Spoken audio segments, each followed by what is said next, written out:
India seed fund योजना क्या है? दोस्तों, भारत में स्टार्टअप पिछले 6 वर्षों में उल्लेखनीय रूप से बढ़े हैं। इनमें से अधिकांश सेवा क्षेत्र से संबंधित है। आर्थिक सर्वेक्षण report the economic survey report के अनुसार भारत में 10 जनवरी 2022 तक कुल 61,400 से अधिक स्टार्टअप को मान्यता दी गई है। 2021 के दौरान 555 जिलों में कम से कम एक नया स्टार्टअप था। आपको जानकर हैरानी होगी कि भारत अमेरिका और चीन के बाद दुनिया का तीसरा सबसे बड़ा स्टार्टअप इकोसिस्टम बन गया है। इसके अलावा एक रिकॉर्ड 44 भारतीय स्टार्टअप ने 2021 में यूनिकॉर्न का दर्जा हासिल किया है, जिससे भारत में यूनिकॉर्न की कुल संख्या 83 हो गई है। भारत में 83 यूनिकॉर्न है, जिसका कुल मूल्यांकन $277.77 बिलियन है। प्रारंभिक चरण में किसी भी स्टार्टअप के लिए धन या पूंजी की उपलब्धता बहुत महत्वपूर्ण है, जो या तो एक महान व्यवसाय मॉडल के लिए विचार को स्केल कर सकता है या इसे पूरी तरह से नीचे ला सकता है। अब आप विभिन्न एंजल निवेशकों या उद्यम पूंजी फर्मों से धन प्राप्त कर सकते हैं, लेकिन वे सभी आपके द्वारा अवधारणा के प्रमाण चरण को पार करने के बाद ही धन की पेशकश करेंगे। इन सभी को ध्यान में रखते हुए भारतीय सरकार ने DPIIT department of promotion of industry and internal trade के साथ मिलकर 945 करोड़ रुपए के कुल बजट के साथ startup India seed fund scheme बनाई है। इस योजना का उद्देश्य proof of concept, prototype development, product trial market entry और व्यवसायीकरण के लिए स्टार्टअप्स को वित्तीय सहायता प्रदान करना है। यह अगले 4 वर्षों में 300 इनक्यूबेटरों के माध्यम से अनुमानित 3,600 उद्यमियों का समर्थन करेगा। इस योजना की घोषणा हमारे माननीय प्रधानमंत्री श्री नरेंद्र मोदी ने 16 जनवरी 2021 को की थी। स्टार्टअप इंडिया सीड फंड योजना 19 अप्रैल 2021 को माननीय श्री पीयूष गोयल के द्वारा शुरू की गई थी। स्टार्टअप इंडिया योजना के उद्देश्य क्या है? इससे पहले कि हम स्टार्टअप इंडिया सीड फंड योजना के उद्देश्यों के बारे में विस्तार से चर्चा करें, आइए हम आपको भारत में स्टार्टअप इकोसिस्टम के संबंध में कुछ महत्वपूर्ण आंकड़े देते हैं। आर्थिक सर्वेक्षण रिपोर्ट के अनुसार भारत में 10 जनवरी 2022 तक कुल 61,400 से अधिक स्टार्टअप को मान्यता दी गई है। 2021 के दौरान 555 जिलों में कम से कम एक नया स्टार्टअप था।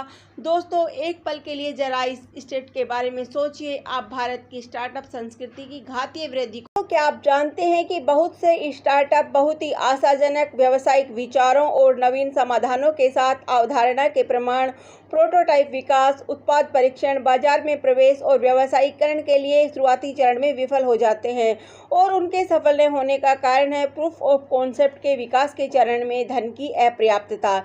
इसीलिए स्टार्टअप इंडिया सीड फंड योजना का मुख्य उद्देश्य इन होनहार स्टार्टअप्स का समर्थन करना है, जो इस योजना के लिए पात्रता मानदंडों को पूरा करते हैं। उन्हें वित्तीय रूप से आवश्यक धन प्रदान करके व्यवसाय को और बढ़ाने के लिए आवश्यक होगा। स्टार्टअप इंडिया सीड योजना योग्यता क्या है?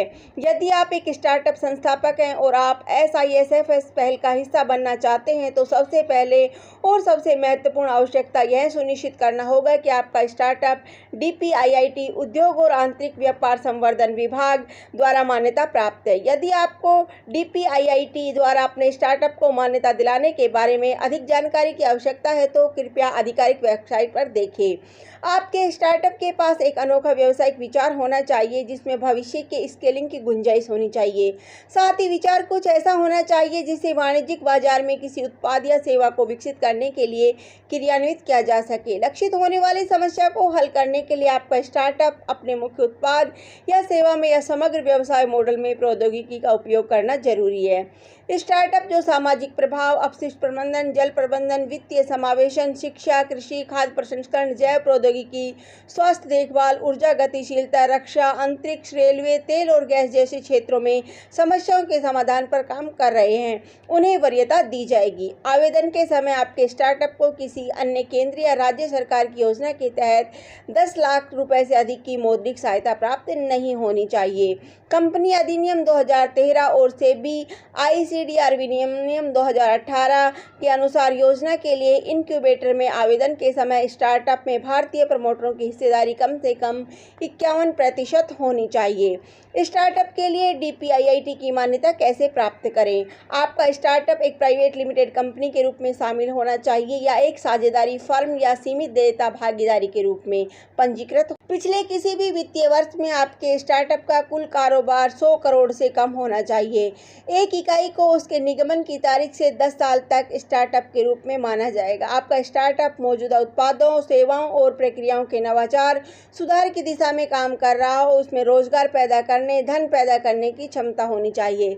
स्टार्टअप इंडिया सीड फंड योजना के लिए आवेदन कैसे करें? पहला कदम SISFS की आधिकारिक वेबसाइट पर जाना है। आपके सामने नीचे का पेज खुलेगा, अप्लाई नाउ पर क्लिक करें। नीचे का पेज खुलेगा, फॉर स्टार्टअप्स के अंतर्गत अप्लाई नाउ पर क्लिक करें, अपना अकाउंट बनाएं और लॉगिन पर क्लिक करें। अब अंतिम चरण के रूप में प्रासंगिक विवरण भरें और अपनी आवश्यकता के अनुसार आवेदन पत्र भरें।